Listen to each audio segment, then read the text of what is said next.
Romanos 5, verso 19. Vamos fazer a leitura desses versículos, depois vamos ter mais uma palavra de oração. A palavra diz assim, Romanos 5, verso 19: Porque como pela desobediência de um só homem, muitos se tornaram pecadores, assim também, por meio da obediência de um só, muitos se tornarão justos. Sobreveio a lei para que avultasse a ofensa. Mas onde abundou o pecado, superabundou a graça, a fim de que, como o pecado reinou pela morte, assim também reinasse a graça pela justiça para a vida eterna, mediante Jesus Cristo nosso Senhor. Capítulo 6. Que diremos, pois? Permaneceremos no pecado para que seja a graça mais abundante? De modo nenhum. Como viveremos ainda no pecado, nós, os que para ele morremos? Ou porventura ignorais que todos nós que fomos batizados em Cristo Jesus, fomos batizados na sua morte? Fomos, pois, sepultados com ele na morte pelo batismo, para que, como Cristo foi ressuscitado dentre os mortos pela glória do Pai, assim também andemos nós em novidade de vida. Porque se fomos unidos com ele na semelhança da sua morte, certamente o seremos também na semelhança da sua ressurreição. Sabendo isto, que foi crucificado com ele o nosso velho homem, para que o corpo do pecado seja destruído e não sirvamos o pecado como escravos. Porquanto quem morreu está justificado do pecado. Ora, se já morremos com Cristo, cremos que também com ele viveremos. Até aqui, vamos ter uma palavra de oração. Pai Santo, te damos muitas graças por essa noite quente. Obrigado, Pai, pela reunião da igreja. Pai, nós queremos ouvir a Tua voz nessa noite. Nos dê espírito de sabedoria e de revelação no pleno conhecimento do Teu amado Filho Jesus. Pai Santo, o Teu profundo desejo é formar o Teu Filho em nós. Por isso, Pai, que o Senhor encontre em nós caminhos para operar através da Tua palavra, através do Teu Espírito, não apenas a revelação de Cristo, mas a formação de Cristo em nós. Que Ele seja engrandecido, Pai, em nossas vidas, que Ele seja glorificado nesta noite. Nós entregamos nas Tuas mãos este tempo e suplicamos, ó Pai, para que Tu fales com cada um de nós. Em nome de Teu amado Filho Jesus, nós oramos. Amém. Queridos, uma vida crucificada, ela é importantíssima para cada um de nós que então já ganhamos a experiência com o Senhor Jesus Cristo. Nós sabemos, né, o irmão aqui colocou no início, que dando a ideia de o Evangelho hoje tem sido muito barateado. O Evangelho, aliás, em realidade, muitos estão perdendo completamente a visão do que significa toda a realidade deste Evangelho. O Evangelho começa, claro, na obra que Cristo realizou naquela cruz, mas antes de mais nada, o Evangelho é o próprio Senhor. Evangelho é aquilo que Ele é e aquilo que Ele fez. Então, o Evangelho é necessário porque fala da pessoa e da obra. Nós não podemos muitas vezes estar fundamentados apenas em uma doutrina. Às vezes nós podemos conhecer toda uma doutrina bíblica, entende? Porque por detrás das doutrinas, a gente vai perceber que aquelas que são muitas vezes guardadas, elas constituem futuramente peso para a vida de muitas pessoas. Mas quando a doutrina, ela se torna uma realidade, e a doutrina fala de uma pessoa, fala de Cristo. Cristo é a doutrina da igreja. Nós não precisamos guardar regras e mandamentos. Isto era na época da lei, mas Cristo veio, irmãos. Que é maravilhoso é que o Senhor Jesus, Ele cumpriu para cada um de nós toda a lei e os profetas. Então nós não temos que guardar mais regras, porque Paulo fala exatamente isso lá em Colossenses. Não toques isso, não proves aquilo outro. Tudo aquilo era sombra das coisas que haveriam de vir, mas o corpo é de Cristo, a realidade é de Cristo. E ainda, infelizmente, por falta de revelação na palavra, muitos que se dizem cristãos estão ainda guardando de alguma maneira a lei. Então eu cumpro as Escrituras, eu cumpro a Bíblia. Irmãos, vou dizer uma coisa aqui que talvez pode deixar você um pouco desanimado. Você, por você mesmo, você não consegue cumprir as Escrituras, a palavra de Deus. Não tem possibilidade. Se você ler, por exemplo, o Sermão do Monte, você vai entrar em desespero, porque aquilo que ele pediu para que o homem cumprisse, gente, um ser humano, no mínimo que ele vai tentar obedecer e cumprir aquilo lá, vai gerar nele uma coisa chamada depressão.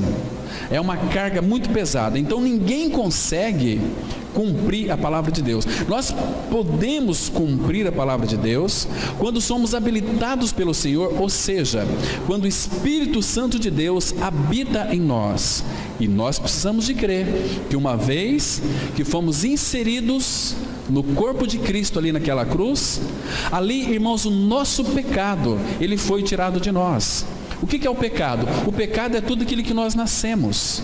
Nós nascemos com a natureza perversa e pecaminosa. Nós analisamos hoje pela manhã, Romanos 5,12, a palavra fala que assim como por um só homem, Adão, entrou o pecado no mundo, e pelo pecado a morte passou a todos os homens, por isso que todos pecaram. Se todos pecaram, irmãos, nós temos uma dívida para com Deus. O salário do pecado, Romanos 6,23, vai dizer que é a morte. É a morte. Então, como que nós poderíamos pagar este preço? Não haveria possibilidade. No Salmo 49, se os irmãos olharem depois, o versículo 7 e 8, vocês vão perceber ali que a redenção da alma de uma pessoa, ela é caríssima. Então, mesmo todos os recursos que uma pessoa tem, seja ela pobre ou rica, se esgotariam antes. Então, a redenção da alma é caríssima. É um preço que Deus colocou à altura dele, impagável. Não tem possibilidade do homem pagar a sua dívida para com Deus. O homem nasceu condenado, destinado ao inferno. Então, essa conta é impossível de ser paga por cada um de nós. O apóstolo Paulo fala aqui em Romanos 7, porque como que eu posso cumprir algo que é santo espiritual, mas eu sou carnal, vendido ao pecado? Entende? Aí Cristo, ele entra na nossa história.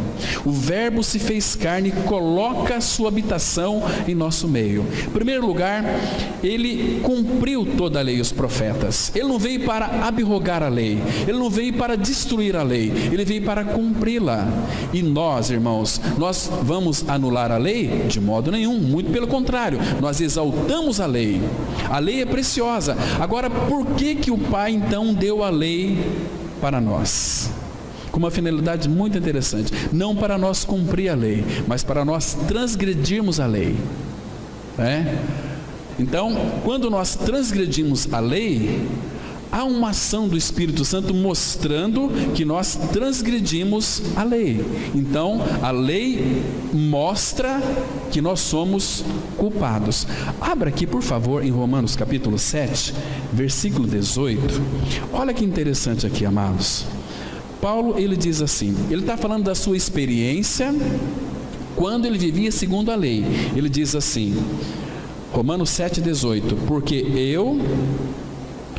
eu sei que em mim, isto é, na minha carne, presta atenção agora, não habita bem nenhum, pois o querer o bem está em mim, não porém efetuá-lo. Eu quero que você preste atenção aqui, que nós somos cheios de querer fazer o bem, mas nós não conseguimos realizar. Por quê? Porque na nossa carne não habita bem nenhum. Aqui Paulo está falando da sua experiência antes, quando ele vivia sob a lei, que na concepção dele, aquilo que ele fazia, para ele estava certo. Paulo foi instruído aos pés de Gamaliel. Então ele era um professor da lei, ele ensinava a lei, ele praticava a lei. Mas quando ele teve um encontro com Cristo, ele pôde descobrir que ele era um homem que era transgressor da lei. Ele deu o seu testemunho ali em Filipenses capítulo 3, dizendo que ele era irrepreensível. O que é uma pessoa irrepreensível? É quando você olha para ela, para a sua vida ilibada, para a sua vida moral, você não consegue encontrar nessa pessoa nenhum defeito sequer. Irrepreensível, nada poderia achar ou algum tipo de argumento para repreender o apóstolo Paulo, porque ele era irrepreensível. Mas aconteceu algo maravilhoso com ele. Naquele encontro ali, que ele ia para a cidade de Damasco, o Senhor Jesus se apareceu a ele, aquela visão linda de Cristo que ele teve, que o cegou, ele caiu por terra, né? Então o Senhor começou a tratar com Paulo: Saulo, Saulo, por que tu me persegues? Ele diz: quem és tu, Senhor? Aí o Senhor falou com ele: eu sou Jesus a quem tu persegues. Imagina só, Paulo totalmente derrotado agora, no chão, em terra, cegos, Então, a partir daí, irmãos, ele entendeu uma coisa maravilhosa. Paulo, após essa experiência, olha aqui, Romanos 7, versículo 7, ele diz assim, presta atenção aqui, olha, Romanos 7, 7, que diremos, pois, é a lei pecado? De modo nenhum. Mas eu não teria conhecido o pecado, senão por intermédio da lei. Pois não teria eu conhecido a cobiça, se a lei não dissera, não cobiçarás. Vocês veem que a lei não foi feita para nós cumprir. A lei foi feita para mostrar que nós não conseguimos cumprir. Paulo descobriu, quando ele teve aquele contato com o Senhor Jesus, que ele, que era considerado irrepreensível, ele cobiçava. Ele cobiçava. A lei mostrou isso para ele. Então a lei é como que um espelho, mostrando quem nós somos de fato. Irmãos, quando nós somos convencidos pela lei, deixa eu colocar de uma outra maneira para que os irmãos compreendam melhor. Quando nós temos um primeiro contato com o Senhor Jesus, mediante a sua palavra, irmãos, o Espírito Santo, ele vai atuar pela palavra, mostrando quem de fato nós somos. Nós não nascemos crendo, nós nascemos pecadores por natureza, com a natureza terrível. A nossa natureza, o irmão leu aqui no início, ela ultrapassa os feitos do maligno. Imagina só, tem muita gente com medo do diabo. Queridos, o homem, a natureza dele não regenerada, ultrapassa os feitos do maligno. Irmãos, na realidade, sabe o que nós somos de fato? A lei mostra que nós somos hipócritas. Você sabe o que é hipócrita? O hipócrita, ele finge ser aquilo que ele não é. Às vezes as pessoas colocam a Bíblia debaixo do braço e vai para os templos evangélicos, mas vive uma vida de hipocrisia. E a lei está mostrando para eles, e eles sabem que são hipócritas, que são possuidores de uma natureza brava, e essa natureza que é brava, com que todos nós nascemos, mas graças ao Senhor que Ele já tratou dela na cruz. Mas para aqueles que não alcançaram ainda uma experiência de regeneração, a Bíblia diz que essa natureza, irmãos, ela é uma natureza de cobra, percebe? A palavra diz, por exemplo, Salmo 58, versículo 4, que debaixo da nossa língua tem veneno semelhante ao veneno da serpente. Se fosse veneno de cobra, mas é veneno de serpente. Queridos, nós somos no pecado. Quando o homem está no pecado, acho que não tem porcaria maior nesse mundo do que um homem que não foi tratado pela obra da cruz em Cristo. Porque, irmãos, a nossa natureza, ela estragou tanto o ser humano, que nós não prestamos nem para fazer estrume. Falei aqui algum tempo atrás, tem um irmão lá em Londrina, ele tem não sei se é fábrica, tem um negócio que ele faz estercos. Ele pega aqueles ovos que nós chamamos de aquele ovo choco, né? Choco, e quebra, e pintinho morto, e titica de galinha, e folhas de árvores, e faz aquele adubo orgânico, né? Mas ele diz, se colocar ali um pouquinho de MH é uma maneira de dizer fezes humanas, estraga todo o esterco. Se colocar um pedacinho de carne humana naquele adubo orgânico, estraga todo o adubo. O ser humano não presta para nada. O ser humano sem Cristo presta para morrer para o inferno, somente isso. Irmãos, eu estou dizendo isso aqui, mostrando quem o ser humano é em essência, para a gente começar a valorizar aquilo que Cristo é e realizou por cada um de nós. Sabe por que eu disse aqui no início que nós não conseguimos cumprir a lei? Porque nós somos transgressores desde o nosso nascimento, desde a concepção. Abra sua Bíblia, por favor, Isaías 48. Isaías 48, versículo 8. Olha o que a palavra fala aqui. Nós vamos mexer muito com a Bíblia. A fé vem pelo ouvir, ouvir da palavra de Deus. Então nós precisamos de conhecer a palavra. Isaías 48, versículo 8. A palavra de Deus, ela diz assim, preste atenção aqui, irmãos, e guarde depois esse versículo, e você deve meditar nele mais a respeito. A palavra, ela fala assim, olha, Isaías 48, versículo 8. Tu nem as ouviste, nem as conheceste, nem tampouco antecipadamente se te abrir os ouvidos, porque eu sabia que procederias muito perfidamente e eras chamado de transgressor desde o ventre materno.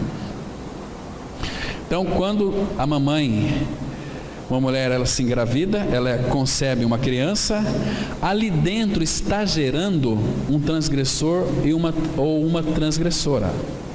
Você vai perceber que a criança, quando ela começa a se desenvolver, o seu desenvolvimento cognitivo, ela começa a ser possessiva, ela começa a manipular os pais, com manha, com birra, né? Olha, e tem muitos pais que são os verdadeiros galinhas, porque dá tudo que os filhos querem, estão criando filhos monstros. Entende, irmãos? Quer que seu filho seja um monstro? Dá tudo que ele quer. Não repreenda seu filho para você ver o que vai acontecer amanhã ou depois.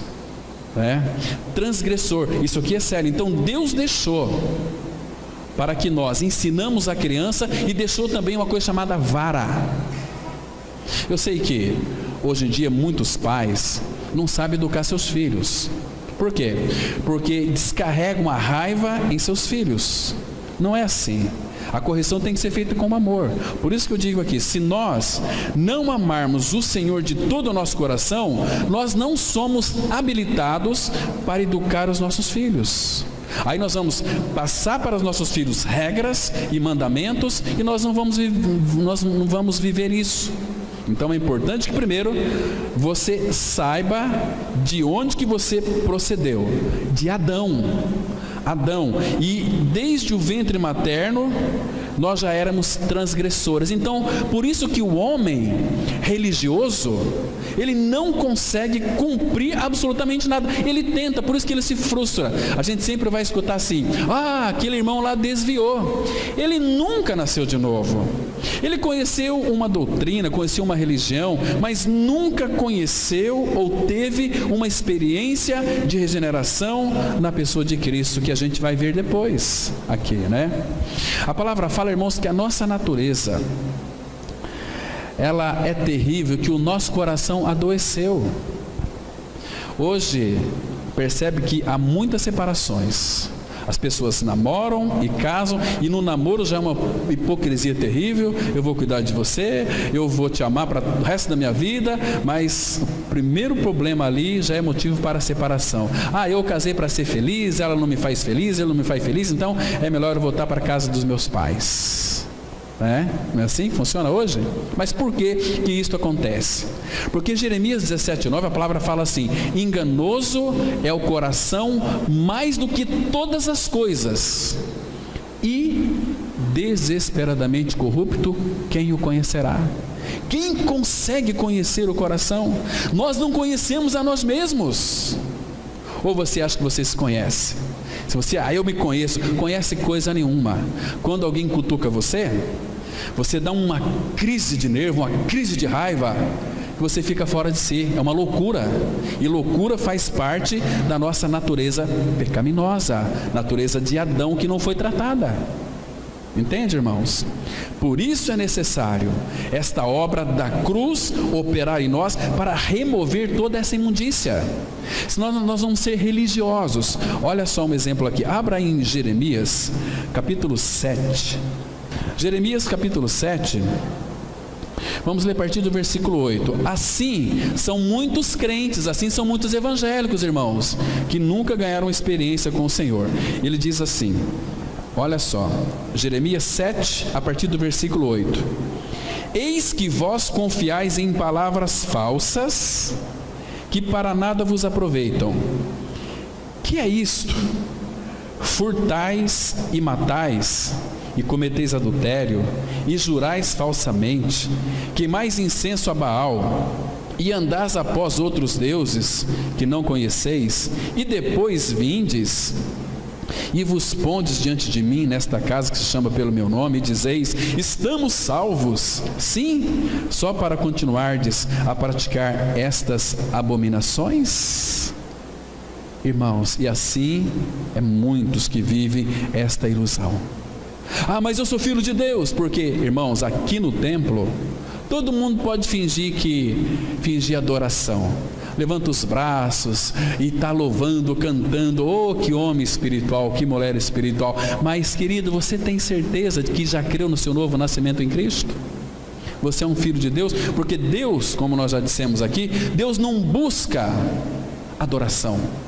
Deus busca adoradores que o adorem em espírito e em verdade. Em espírito e em verdade, ou seja, a vida dessa pessoa é uma vida de adoração. Que é isto, furtais e matais? Irmãos, olha, eu tenho convivido com muitos que se dizem evangélicos e crentes. Amados, pessoas, algum tempo atrás, uma pessoa veio falar para mim o seguinte: olha, Cláudio, seguinte, agora nós estamos com um homem em nossa comunidade que de fato prega a palavra. Falei, que bênção, glória a Deus por isso, porque agora ele disse lá, que não é para nenhum de nós comprar CDs piratas. Puxa vida. Mas isso não é pregar a verdade, isso é ser moralista, é pregação moralista. E o que nós temos muito hoje no meio evangélico é pessoas moralistas, mas sem vida de Cristo. Esse irmão que ficou tão alucinado com a pregação desse seu pastor, que não era para comprar CDs piratas e tantas outras coisas, uma pregação de moralista, ele foi fazer uma visita para mim para vender alguns produtos. Aí nós perguntamos, você tem nota, né? Não, eu não trabalho com nota, porque senão não dá para mim ganhar dinheiro. Falei, peraí, que história é essa? Uma pregação que você ouviu muito boa, que você concordou, mas você não pratica isso.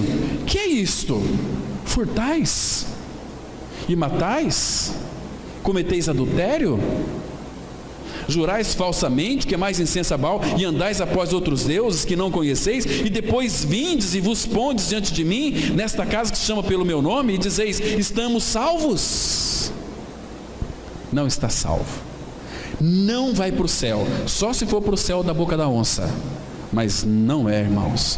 Nós estamos vivendo um cristianismo sem santidade. Não se vê mais santidade entre os que se denominam evangélicos. Não vivem uma vida santa, vivem uma vida de enganos. Eles enganam e são enganados. Puxa vida, que cristianismo que é esse?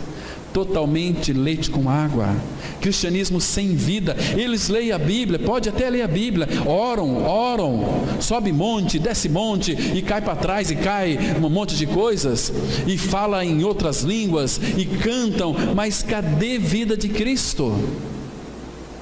são murmurentos, são reclamões, são fofoqueiros, fala mal de todo mundo. Que cristianismo que é esse? Será que Cristo, onde Cristo habita, será que este irmão, esta irmã, vai abrir sua boca para falar mal de um irmão de outro? Não tem possibilidade, irmãos. Então, esse é o sentido aqui, porque o pecado adoeceu o ser humano de uma forma tal, que a palavra fala em Isaías 1, 5 a 6, que desde a sola do pé até o alto da cabeça, não há no homem coisa sã. O ser humano sem Cristo, ele é podre da cabeça aos pés, não tem nenhuma virtude. Ele é um defunto que anda para lá e para cá, mas sem vida de Cristo, porque nunca nasceu de novo, né? O que reina na vida dessa pessoa é a morte. Então, por isso, quando normalmente eles vão para a igreja, se reunir como igreja, ele sai de lá sentindo-se muito bem, né? Ai, o culto hoje foi uma bênção, os louvores foi uma bênção. Queridos, o culto não é para nós.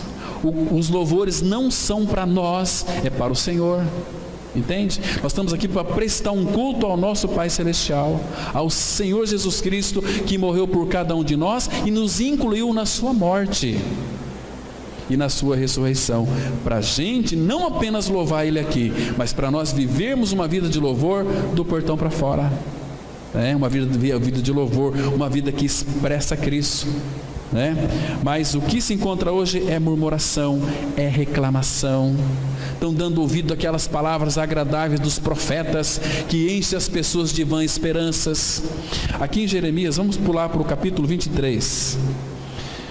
Jeremias 23, a palavra, ela trata aqui de uma forma contundente contra os profetas. Esses profetas que profetizam aquilo que não tem nada a ver com a palavra de Deus.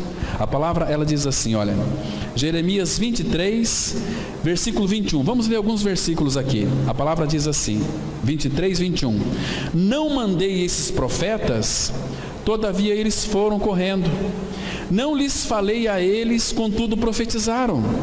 Está vendo? O Senhor não mandou e eles foram, o Senhor não falou e eles profetizaram. Entende aqui?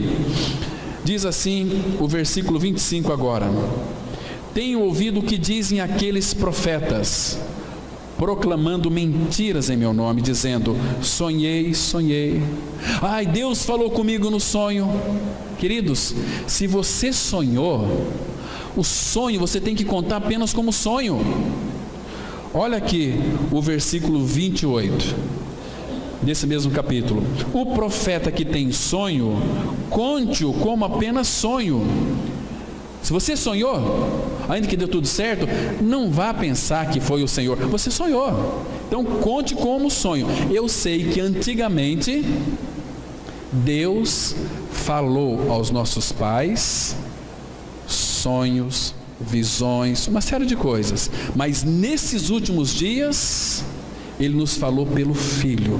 O Pai nos fala a cada um de nós pela sua palavra, entende? Então, se você tem sonho, conte apenas como um sonho, mas não fala, o Senhor falou comigo, não. Mas aquele em quem está a minha palavra, fale a minha palavra com verdade, que tenha palha com trigo, diz o Senhor. Então sonhos aqui está dizendo que é palha, trigo é o nutriente, a palavra que fala daquele grão de trigo, que é uma figura tão linda da pessoa de Cristo, né? Esses profetas, irmãos, eles pregam um engano no seu próprio coração. Olha o versículo 26, diz assim, até quando sucederá isso no coração dos profetas, que proclamam mentiras, que proclamam só o engano do seu coração? Veja agora o versículo 16, preste atenção aqui. Assim diz o Senhor dos Exércitos, não deis ouvidos às palavras dos profetas que entre vós profetizam, e vos enche de vãs esperanças, falam as visões do seu coração, não o que vem da boca do Senhor. O que vem da boca do Senhor está escrito aqui na palavra dele. Isaías 1:2, a palavra fala assim: ouvi, ó céus, e dá ouvidos, ó terra, porque o Senhor é quem fala. Ele fala pela sua palavra. Irmãos, se nós não ouvirmos falar de Deus pela sua palavra, nós vamos ter muitas dúvidas. Primeiro, com relação à nossa salvação. Estive algum tempo atrás ali no Paraná. Então nós pregamos este Evangelho da Graça, mostrando o que é o pecado, mostrando a necessidade de nascer de novo, porque Cristo já fez uma obra na cruz, nos libertando de toda essa porcaria com que nós nascemos. E aquela jovem senhora fazia 9 anos que congregava naquela denominação. Ela havia aceitado a Cristo, havia sido batizado, não perdendo nenhuma das reuniões. E quando eu fiz uma pergunta para ela: se você morrer hoje, se você falecer hoje, você tem certeza da sua salvação? Sabe o que ela disse para mim? Eu não tenho certeza da minha salvação. Se eu morrer hoje, eu não sei para onde que eu vou, mas eu acho que Deus vai me aceitar, porque eu sou uma pessoa assídua nas reuniões, eu participo da reunião às terças-feiras, eu participo dos cultos às quartas, e domingo de manhã e à noite, e quando tem estudos nos lares eu também vou. Eu conheço as Escrituras, eu conheço a Bíblia, mas com relação à salvação, será que alguém pode ter certeza da salvação? Claro que pode. Irmãos, que obra da cruz que é essa que Cristo veio realizar? Ele veio para tirar o pecado do mundo. João 1:29, ele é o Cordeiro de Deus que tira o pecado do mundo. Se ele veio para tirar, a não ser que você não creu, mas se você creu, como diz a palavra de Deus, você é um regenerado, você é um filho de Deus. Vocês se lembram? Quando Jesus estava naquela cruz, o que aconteceu ali?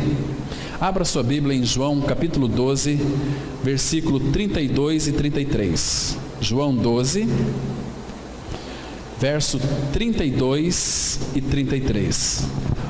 Olha o que o Senhor Jesus Cristo está dizendo aqui. Vamos ler com bastante prescrição, com bastante cuidado, para a gente entender aqui um fato fundamental. É Jesus quem está dizendo. Ele disse assim: olha, e eu, quando for levantado da terra, atrairei todos a mim mesmo. Olha o 33 agora. Isto dizia, significando de que gênero ou tipo de morte estava para morrer. Jesus morreu numa cruz. Morreu numa cruz. Então, aqui no versículo 32, quando ele foi levantado da terra, ele foi levantado na cruz, pregado na cruz. Pregaram o nosso Senhor, puseram a cruz no chão, colocaram o Senhor ali na cruz e o crucificaram. A Bíblia está dizendo aqui que quando aqueles soldados levantaram a cruz, Jesus estava ali pendurado naquela cruz. Então houve um momento em que ele começou a puxar toda a humanidade. Eu e você, nós não tínhamos nem nascidos ainda. Ele começou a puxar toda a humanidade, porque atrair aqui é magnetizar. Ele atraiu todos a si. Nós somos puxados como um imã ali no corpo de Cristo, na cruz. Irmãos, uma vez que nós somos atraídos em Cristo, nós estamos nele, lá na cruz. Existe uma pregação que fala assim: Jesus morreu na cruz para te libertar dos seus pecados. Isso é uma verdade, tem que ser proclamada. Mas este é só um lado da moeda. Isso é pregar só meia verdade. A pessoa, ela acredita que Jesus morreu na cruz para salvar os seus pecados, ela continua acreditando, isso não leva ela a lugar nenhum. Porque o pecador precisa de ter uma experiência com Cristo. de regeneração, de troca de coração.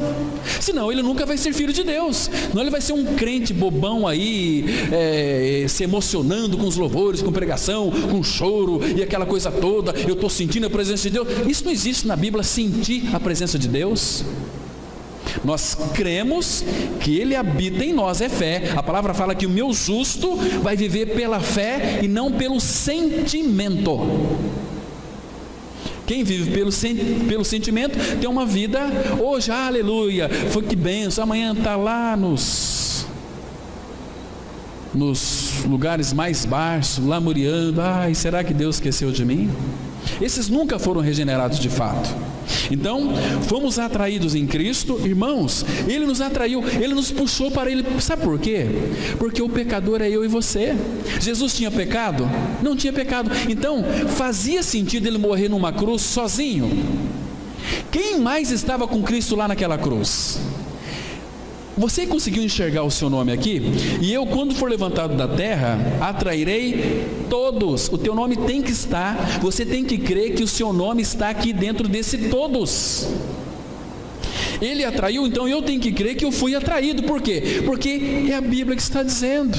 Não é o pastor, não é o evangelista, não é a pregadora. É a Bíblia que está dizendo. Nós temos que ser como os bereanos, examinar as Escrituras para ver se as coisas são de fato assim. Então, nós estamos em Cristo, Ele nos atraiu, é pela fé. Eu tenho que crer que eu estava ali no corpo de Cristo. Por quê? Porque a Bíblia diz que foi assim. Agora, uma pergunta: vocês creem que Jesus morreu? Claro que Ele morreu, porque a Bíblia diz que Ele morreu. Lembra, irmãos, quando Ele nos atraiu assim, Ele deu aquele brado: está consumado, tetelestai. Toda a obra foi feita. A palavra consumado é que tudo Cristo fez naquilo que concerne a salvação. Tem muitos aí evangélicos, crentes, querendo fazer para ser aceito por Deus. Deus não vai aceitar eu e você naquilo que nós fazemos e somos. Deus só vai nos aceitar em Cristo. Deus aceitou o sacrifício de Cristo, Ele também nos aceitou porque nós fomos atraídos por Ele, colocados nele. Então Jesus Cristo morreu na cruz, mas Ele não morreu sozinho. Nós lemos aqui, Romanos capítulo 6, versículo 6, que diz assim: sabendo isto, que o nosso homem velho foi com Ele crucificado. Foi com Ele, a proposição com, é junto com Ele. Jesus não estava sozinho naquela cruz, eu estava nele. Ele morreu, eu morri, então a conta foi paga. O salário do pecado é a morte. Ele morreu, mas eu morri nele, pela fé, então a conta foi paga. A conta foi paga. Nós fomos crucificados com Cristo. Se estamos crucificados com Cristo, Ele morreu, eu também morri. Este é o suprassumo da obra do Evangelho da Graça. É uma troca de natureza. Então, quando você crê que foi incluído em Cristo, inserido no seu corpo, você morreu. Morreu para o pecado, você morreu para a lei. Abra em Gálatas 2, versículo 19. Olha que texto lindo, irmãos. Temos que apreciar a palavra aqui. Gálatas 2, versículo 19. Que maravilha de palavra. Ela diz assim, Gálatas 2, verso 19. A palavra fala assim: presta atenção, porque eu, mediante a própria lei, morri para a lei. Vocês se lembram que o salário do pecado é a morte. Ezequiel, capítulo 18, versículo 4, a palavra de Deus diz assim: todas as almas são minhas, como a alma do pai é minha, a alma do filho. A alma que pecar, essa morrerá. Então, eu tenho que morrer, porque eu sou pecador. Mas a palavra fala aqui: eu, mediante a própria lei, morri para a lei, porque a lei exige que o pecador morra. Lá em Jeremias, a palavra fala assim: cada um será morto pela sua própria iniquidade. A minha esposa, ela é cristã, mas eu estou indo na igreja com ela, então se ela vai ser salva, eu também vou ser salvo. Não, se você não crê, você vai para o inferno. Você já está no inferno, mas você vai para o tacho, né? Então eu, mediante a própria lei, morri para a lei. Morri para a lei a fim de viver para Deus. Irmão, nós temos que compreender isso. Jesus cumpriu a lei, nós não podemos anular a lei, mas nós estamos mortos para a lei. Somente estando mortos para a lei, podemos viver para Deus. Aí ele vai mostrar como. Estou crucificado com Cristo. Logo já não sou eu quem vive, mas Cristo vive em mim. O que é cristianismo? É não mais eu, mas Cristo. Você tem que fazer alguma coisa? Você tem que espernear, você tem que jejuar, você tem que orar bastante, ler muito a Bíblia? Não, é você crer. A palavra crer significa estar unido a Cristo. Eu criei nele, eu estou unido a ele na sua morte, no seu sepultamento e na sua ressurreição. Porque Efésios 2:6, a Bíblia diz assim: juntamente com ele, juntamente, por que juntamente? Porque nós morremos com ele. Então, juntamente com ele, nos ressuscitou e nos fez assentar nos lugares celestiais em Cristo Jesus. Meu amigo, minha amiga, pela fé você já está lá na glória, pela fé. Entende isso? Como isso é tão maravilhoso? Irmãos, é necessário nós crermos nessa palavra, confessar a nossa morte com Cristo, porque a única maneira do Pai nos justificar é crendo que nós morremos com Ele. Romanos, texto que nós lemos lá, capítulo 6,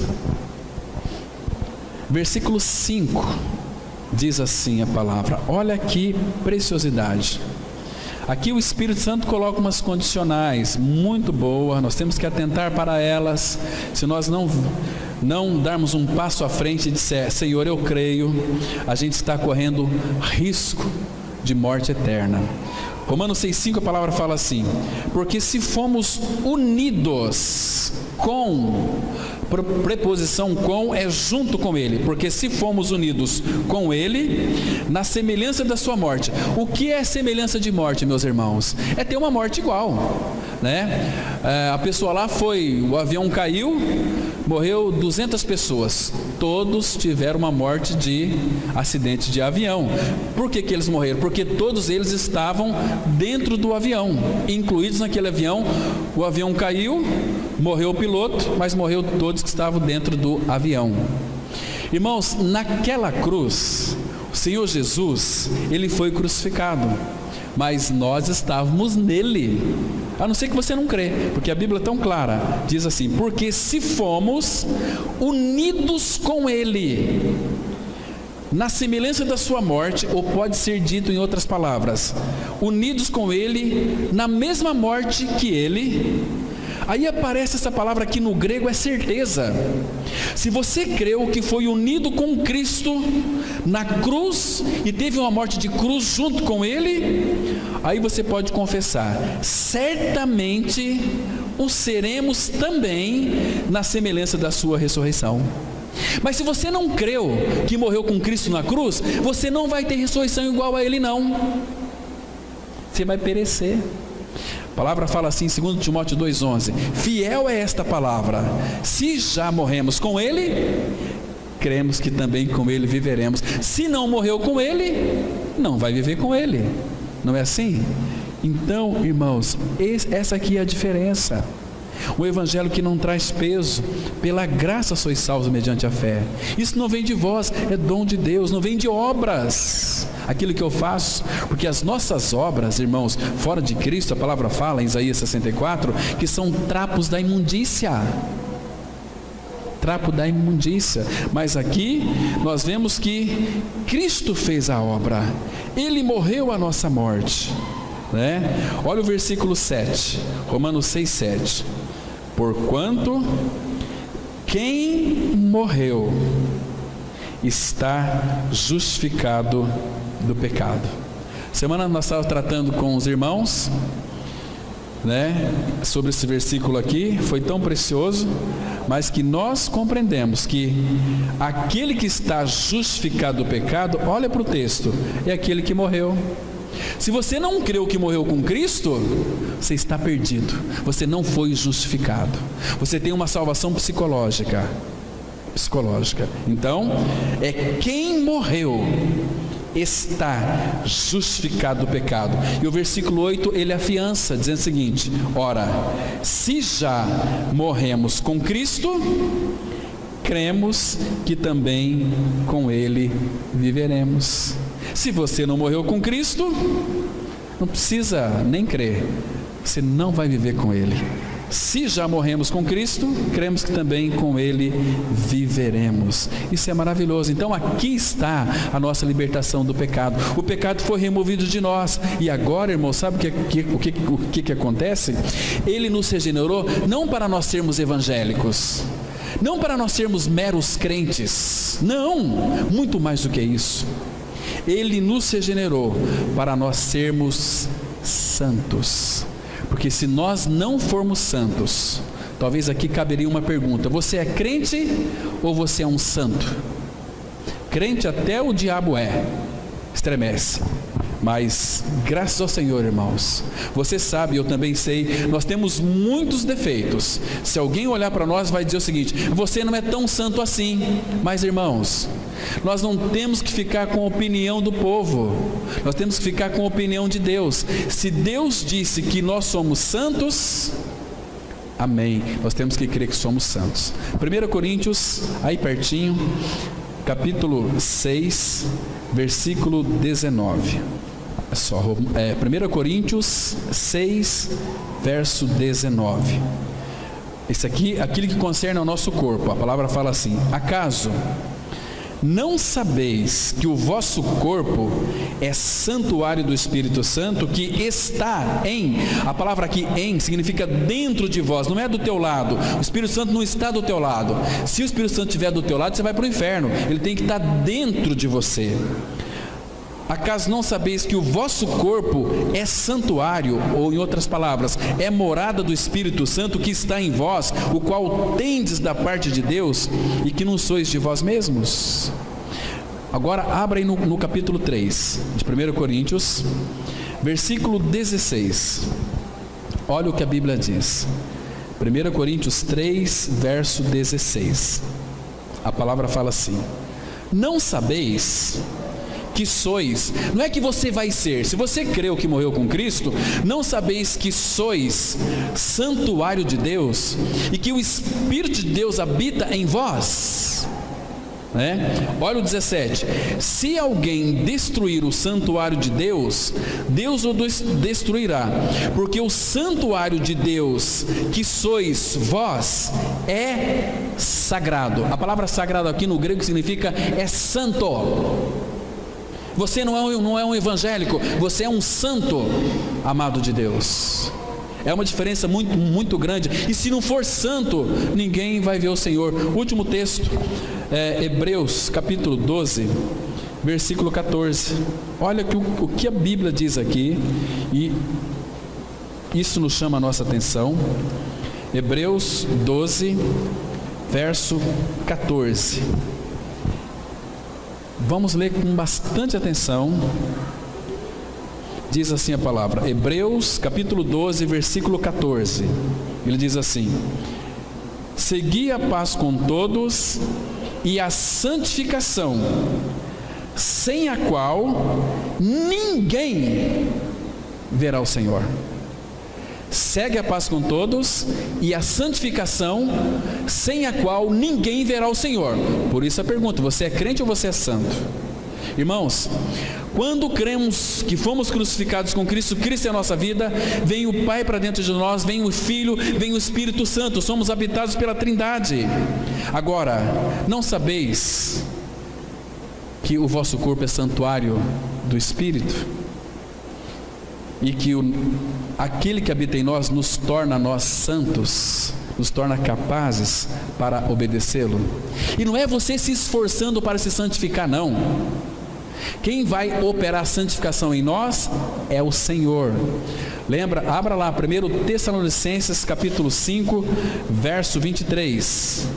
1 Tessalonicenses capítulo 5, o versículo 23 e 24. Vamos ler com bastante atenção aqui. Eu espero que os teus olhos sejam abertos para essa verdade. A palavra fala assim: o mesmo Deus da paz vos santifica em tudo. Quem que vai operar essa santificação aqui? 1 Tessalonicenses 5, 23. O mesmo Deus da paz vos santifica em tudo, e o vosso espírito, alma e corpo sejam conservados íntegros e irrepreensíveis na vinda de nosso Senhor Jesus Cristo. Fiel é o que vos chama, o qual também o fará. Então, Deus diz que vai nos santificar, uma vez que cremos que estamos crucificados com Ele, vai nos santificar em tudo, espírito, alma e corpo. Oh, irmãos, é diferente. Não compensa sermos uns religiosos. Todo religioso é ranzinza e rabugento. Todo religioso é chato. Todo crente é um neurótico. Aliás, todos nós somos neuróticos, né? Mas, irmãos, não é uma questão de alma, mas de espírito. Então, eu preciso de crer que naquela cruz, Cristo foi crucificado, mas a mesma Bíblia que diz que Ele foi crucificado, afirma que eu e você também fomos crucificados com Ele na mesma cruz. E agora nós temos que levar a nossa cruz e seguir o Senhor. Irmãos, isso é evangelho. Isso é uma vida crucificada. Isso traz vida para dentro de nós. Isso traz amor, traz alegria, traz paz, traz bondade, traz benignidade, traz mansidão, traz domínio próprio. É tão bom quando as pessoas contemplam um filho de Deus e olha e diz assim: aquele homem, aquela mulher é um filho de Deus. Por quê?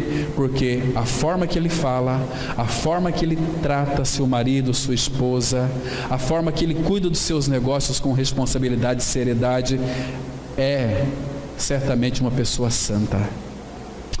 Amém. Vamos parar por aqui. Vamos ter uma palavra de oração. Amado Pai, muito obrigado mais uma vez por esse tempo que passamos aqui diante do Senhor, ouvindo a Tua palavra. Nos dá ouvidos e coração entendido, Pai, para ouvir e reter a palavra no coração, para que ela então possa frutificar em nós. Pai Santo, obrigado por cada pessoa que está aqui nesta noite. Sabemos que a Tua palavra não vai voltar para Ti vazia, mas ela fará aquilo que apraz e prosperará para o qual foi designada. Nós entregamos, ó Pai, as nossas vidas em Tuas mãos, e por Tua graça, revela essa verdade. Em nome do Senhor Jesus nós oramos. Amém.